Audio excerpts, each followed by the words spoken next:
Nous sommes ici. Nous atteindrons l'équinoxe de printemps dans 5 semaines.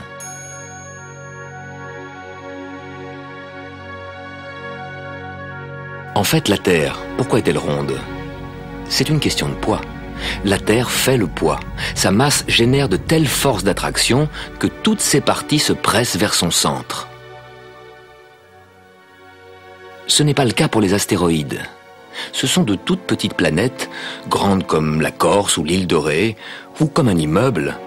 Et justement, comme elles sont petites, il n'y a pas assez de force d'attraction pour attirer toute leur matière et former une sphère.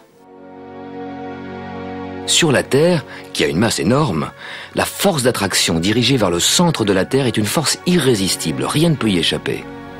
Et heureusement, car cette force d'attraction retient autour de la Terre l'atmosphère, l'air que nous respirons.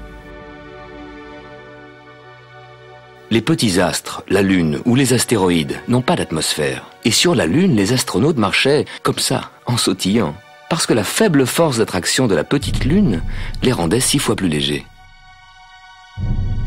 C'est la masse de la Terre qui nous donne notre poids à nous, qui nous cloue au sol et qui empêche nos amis australiens de tomber dans le vide. Cette force d'attraction, vous la sentez chaque fois que vous devez monter des escaliers. Car chaque fois que vous essayez de vous éloigner du centre de la Terre, vous devez surmonter la force d'attraction de la Terre. Chaque objet qui vous échappe, la force d'attraction de la Terre l'emporte et l'objet tombe.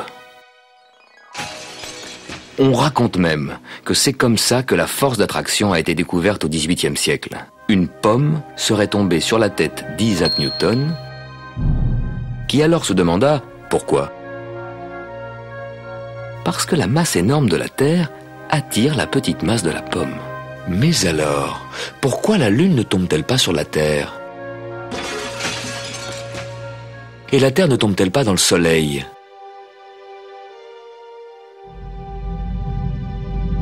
La force d'attraction n'est pas la seule force qui agit sur la Terre, et sur les planètes et sur les satellites.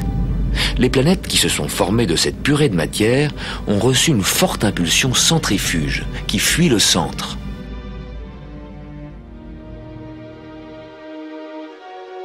Entre ces forces centrifuges et la force d'attraction du Soleil, chaque planète trouve son orbite bien précise. C'est près du Soleil que sa force d'attraction est la plus grande. Mercure, tout près du Soleil, force d'attraction maximum. Et pour rester en orbite, vitesse maximum, 170 000 km/h, alors que la Terre ne fait que 107 000 km/h. La Terre est plus loin du Soleil, la force d'attraction du Soleil est diminuée, une vitesse diminuée nous suffit. Cette vitesse diminuée, c'est tout de même 30 km toutes les secondes. Imaginez un endroit à 30 km de chez vous et vous y allez en 1 seconde. En ce moment, nous gagnons tous les jours 3 minutes de soleil en plus. Mais pourquoi? La Terre fait le tour du Soleil. Mais l'axe de la Terre reste toujours pointé dans la même direction. La Terre ne perd jamais le nord. En ce moment, le pôle sud est éclairé, alors que le pôle nord reste à l'ombre pendant tout l'hiver. Mais au cours de ce voyage circulaire, le pôle nord se penche peu à peu vers le Soleil. Et donc chez nous, le Soleil qui hier semblait faire ce parcours se lève aujourd'hui plus à gauche, il monte plus haut à midi et le soir il se couche plus à droite. Prenez des repères chez vous et vous verrez demain, ce sera encore plus à gauche, plus haut à midi et plus à droite le soir. Si vos fenêtres donnent à peu près vers le sud, le Soleil, en hiver, bas dans le ciel, atteint la paroi en face de la fenêtre. Mais peu à peu, le Soleil qui de jour en jour grimpe plus haut dans le ciel éclairera le plancher au milieu de la pièce. Et en été, le Soleil au plus haut dans le ciel n'éclairera plus que le plancher tout près de la fenêtre.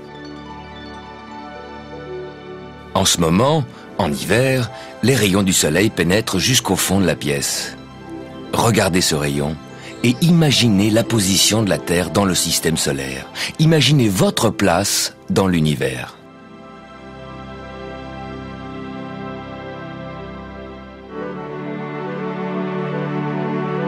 Pendant que la Terre fait le tour du Soleil, son axe reste incliné toujours dans cette même direction.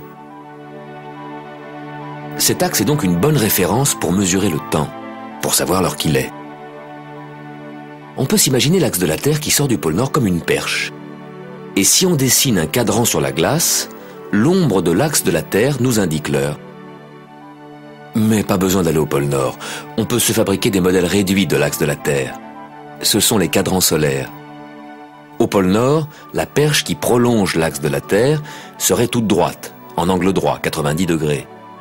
À Stockholm, situé à 60 degrés de latitude nord, le bâtonnet, pour être parallèle à l'axe de la Terre, sera incliné à 60 degrés. À Paris, un peu plus au sud, 48 degrés. Au Cameroun, penché à 15 degrés. Et à l'équateur, il faudrait carrément coucher le bâtonnet par terre. C'est le sol qui est parallèle à l'axe nord-sud de la Terre, plus d'ombre, plus de cadran solaire. Il y a d'autres types de cadrans solaires, mais ils sont tous orientés dans l'axe nord-sud de la Terre.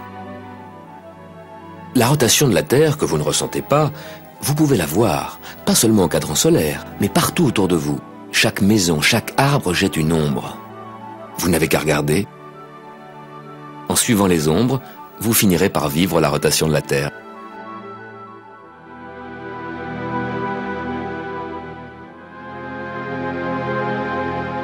Dans le système solaire, nous connaissons bien nos voisins les planètes, leur position, leur vitesse, leur mouvement. Les surprises viennent des comètes. Bien entendu, il y en a que nous connaissons bien, comme la comète Halley, qui passe régulièrement tous les 76 ans. Mais parfois de nouvelles comètes apparaissent, comme la comète Hale-Bopp, qui est passée tout près de nous en 1997. Les comètes sont plus petites que les planètes. Elles circulent sur des orbites elliptiques. Certaines viennent des régions lointaines du système solaire, puis elles passent près du Soleil et s'en vont de nouveau.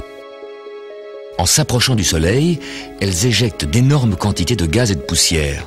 Ces matières forment la queue de la comète, qui s'étire dans le ciel comme des cheveux dans le vent. Comète veut dire chevelu en grec. Les comètes sont des petits astres chevelus.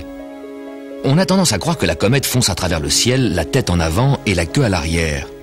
En fait, la queue est toujours dirigée du côté opposé du Soleil, car c'est le flux des particules émanant du Soleil, le vent solaire, qui pousse les cheveux de la comète vers l'extérieur. Bientôt nous reparlerons de cette comète Hale-Bopp quand elle sera plus proche de nous.